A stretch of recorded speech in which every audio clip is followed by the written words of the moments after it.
नमस्कार बच्चों, सभी का स्वागत है। इस वीडियो में मैं आप लोगों के लिए लेकर आई हूँ 2024 में जो 10th का एग्ज़ाम हुआ था ना, उसमें हिंदी के जो क्वेश्चन पेपर है, लास्ट ईयर के क्वेश्चन पेपर है, प्रीवियस ईयर क्वेश्चन पेपर, उसे हम देखेंगे और समझेंगे कि किस तरह के प्रश्न एग्ज़ाम में आते हैं और उसे आपको कैसे हल करना है। ठीक है, तो ये है सेट ए, बी और सी भी मैं दिखाऊंगी इसमें। तो देखिए, इस तरह के प्रश्न पत्र होंगे आपके, ये लास्ट ईयर के है ना। तो आप इससे गाइडलाइन ले सकते हैं कि आपको किस तरह से तैयारी करनी है, कैसे प्रश्न को याद करना है और ग्रामर में हमें क्या देखना है, व्याकरण कैसे आएंगे, सारी चीज़ें इसमें दी गई हैं। ठीक है, तो आप इससे एक आइडिया मिल जाएगा कि आपको तैयारी कैसे करनी है। उम्मीद है आप सभी की तैयारी बहुत अच्छी चल रही होगी और यह वीडियो आपके लिए बहुत ही मददगार होगा। अगर आपको यह वीडियो थोड़ा सा भी अच्छा लगता है या आपके लिए हेल्पफुल साबित होता है तो प्लीज़ मुझे बताइएगा ज़रूर कमेंट करके, मुझे भी अच्छा लगेगा। तो देखिए, प्रश्न पहला है, सही विकल्प चुनकर लिखिए। तो सही विकल्प चुनकर आपको लिखना है। यह एक एक नंबर का रहेगा, 5 प्रश्न रहेंगे इसमें। जैसे देखिए, वीर नारायण सिंह थे तो वो कौन थे, है ना। तो यहाँ पे ऑप्शन दिए हुए हैं, आपको ये बताना है। अब यहाँ पे देखिए 5 प्रश्न है, पाँचों के अगर आप सही उत्तर देते हैं तो आपको 5 नंबर मिलेंगे। ठीक, उसके बाद देखिए प्रश्न 1 है, प्रश्न 1 ही खंड ब है। यह भी एक एक नंबर के हैं, खाली स्थान है इसमें, रिक्त स्थानों की पूर्ति कीजिए। 5 नंबर का यह आएगा।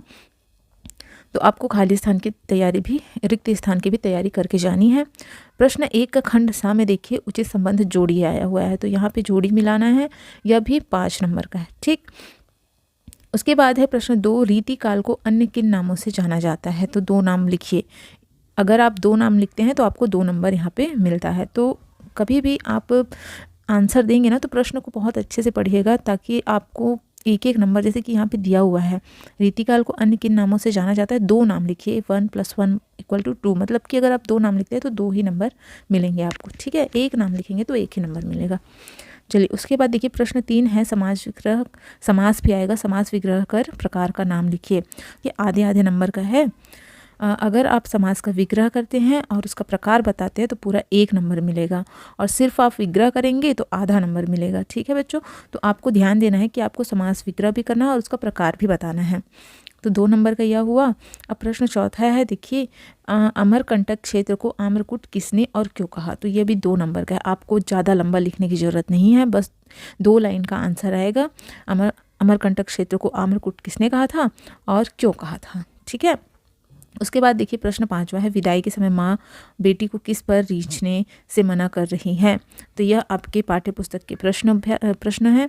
इसे आप जब प्रश्नोत्तर याद करेंगे ना तो देखिए 2 नंबर के हैं, तो 2 नंबर के हिसाब से ही आपको लिखने हैं। तो वैसे ही आंसर लिखेंगे, भले ही आप लंबा याद करके आए पर आपको उसे शॉर्ट करके ही लिखना पड़ेगा। ठीक है, नंबर के हिसाब से ही आंसर देना है।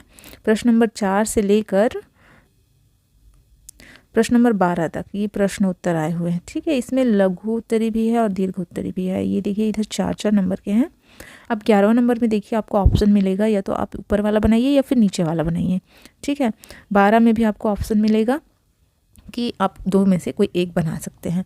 अब प्रश्न नंबर 13 देखिए, इसमें पद्यांश दिया हुआ है, इसका भावार्थ आपको लिखना है। जैसे देखिए यह दिया हुआ है, इसका भावार्थ लिखना है, तो आपको ये 4 नंबर का है। ठीक है, अर्थ लिखना है, केवल व्याख्या करनी है। इसमें भी 2 दिया हुआ है, दोनों में से किसी एक का करना है आपको। चौथा नंबर देखिए प्रश्न है, ये भी 4 नंबर के, इसमें भी ऑप्शन में है, देखिए पहला या फिर दूसरा, दोनों में से कोई एक को आपको बनाना है। तो मजदूरों का पारिवारिक जीवन कैसा होता है, 4 बिंदुओं में वर्णन करना है। तो 4 बिंदु अगर आप लिखते हैं तो आपको 4 नंबर मिलेगा। का क्वेश्चन भी आपको ऑप्शन में मिलेगा, 2 रहेंगे ऑप्शन यहाँ पे, आपको दोनों में से कोई एक बनाना है। 16 भी वैसे ही दिया हुआ है, देखिए ऑप्शन है। 17वां में देखिए, निम्नलिखित अपठित गद्यांश को पढ़कर पूछे गए प्रश्नों के उत्तर लिखिए। मतलब ये आप दिया गया है गद्यांश, उसको पढ़ना है, इसको पढ़कर ही आपको दिए गए प्रश्नों के उत्तर देने हैं। तो यहाँ पे आपको बच्चों बहुत ही आसानी से नंबर मिलने वाला है, 5 नंबर। तो इसे बिल्कुल भी ना छोड़िएगा। समय को देखते हुए, समय का ध्यान रखते हुए ही पेपर बनाइए और इसे ध्यान से पढ़िए।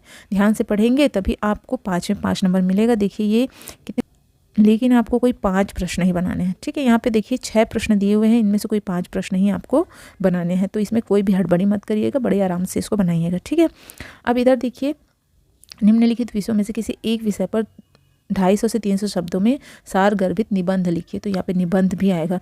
तो सारगर्भित निबंध लिखना है, मतलब कि आपको इसमें 2-4-2 दिया हुआ है, मतलब आप इसकी भूमिका भी लिखेंगे, प्रस्तावना लिखेंगे, उसके बाद उसके बीच में जो भी उसका बॉडी होता है उसको लिखेंगे, उसके बाद लास्ट में आपको निष्कर्ष भी लिखना पड़ेगा, उसका उपसंहार जो कहते हैं ना, निष्कर्ष लिखना पड़ता है लास्ट में, यह भी लिखना होगा। तो जब भी आप कोई निबंध लिखेंगे ना, तो यह ध्यान दीजिएगा कि उस टॉपिक से संबंधित कोई, अगर आपको कविता आती है या दोहा आता है या कुछ भी लेख आता है, तो उसे शॉर्ट में इन्वर्टेड कॉमा में कोटेड करके ज़रूर लिखें, ठीक है। इससे आपको नंबर मिलने के ज़्यादा चांसेस मिल जाते हैं, ज़्यादा अच्छे नंबर मिल सकते हैं, ठीक है। तो देखिए इस तरह से ये 18 प्रश्न आएंगे, या लास्ट हो गया। 16 नंबर का प्रश्न देखिए।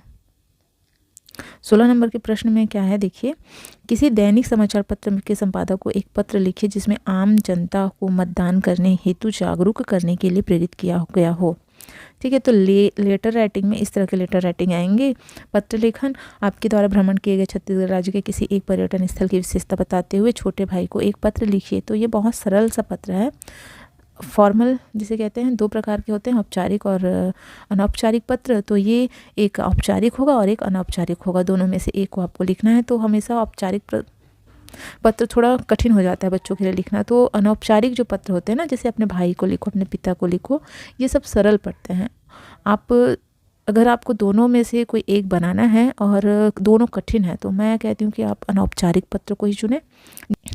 भाई बहन को आसानी से आप पत्र लिख सकते हैं अपने शब्दों में, है ना। तो इस तरीके से यह था। तो यहाँ पे देख लिए ना, 18 प्रश्न आएंगे और 18 सभी ये पिछले साल के प्रश्न पत्र हैं। अभी मैं ए सेट को दिखा रही हूँ, अभी बी सेट भी दिखाऊंगी। तो 18 में से आपको 18 अटेम्प्ट करने हैं और अच्छे नंबर लाने हैं, ठीक है। The best for your exam.